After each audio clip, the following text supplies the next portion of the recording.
All right. So real quick, MASN story. So I had the privilege of sitting on Bud Selig came and talked to us. Okay. And You sat on Bud Selig? yeah, I sat in on a Bud Selig meeting. You No, want to tell us here, Was it Brad? comfy? yeah, it was pretty comfy. No, so what I will say is, that was pretty cool. I think Selig has done a lot of really good things for baseball. But he, and I'll quote this, and hopefully not get in trouble for it, but he said that he wanted the Orioles and the Nats to play nice on the deal. And I'm sitting there and I was like, That play always ends up nice working on out, like, right? you know, clearly, let's talk about this for a second. Like the Nationals, DC should have had a team. All right. We all know this, right? Without a doubt. That's a major market, you know, should have had a team.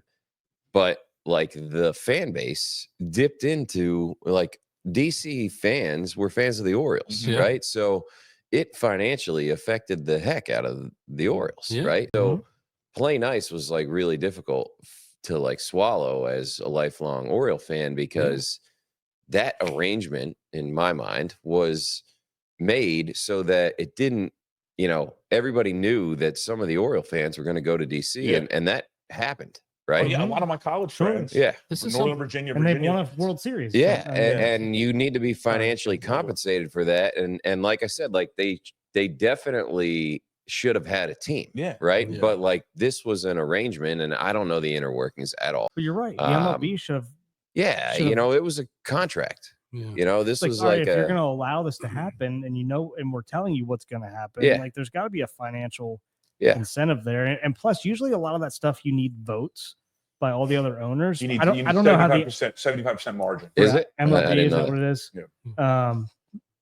And so I mean, I don't blame Angelos. I understand business wise, why would you do that? And I know what was the agreement with the Orioles were getting a majority of the money, right? It was like 70-30 or 80. And they own the network. And they own the network. Yeah. Something like that. Which did hurt the Nats. Okay. Yeah, And like, for sure. Yeah. Is that fair? No, not totally. But like they brought a team in, right? Yeah. They took your market. This is so interesting. I've never thought about this, because I think a similar thing, although the TV networks weren't involved, the similar thing probably happened when the Ravens came back with Washington. They probably lost a big chunk of their fans because a lot of Baltimore people started following Washington because it's the closest team when the Colts left.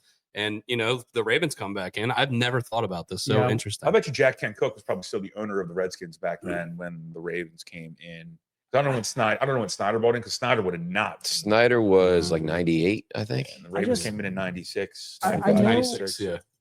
Also, I think, I don't know, a lot of Baltimore like didn't get on board with the Redskins. Yeah, but reversed it did, right? So like exactly, DC was in on the Orioles. That's what I'm saying. That but makes sense. Like Baltimore didn't embrace the Redskins. You know, like it was. Some people did. Some people did.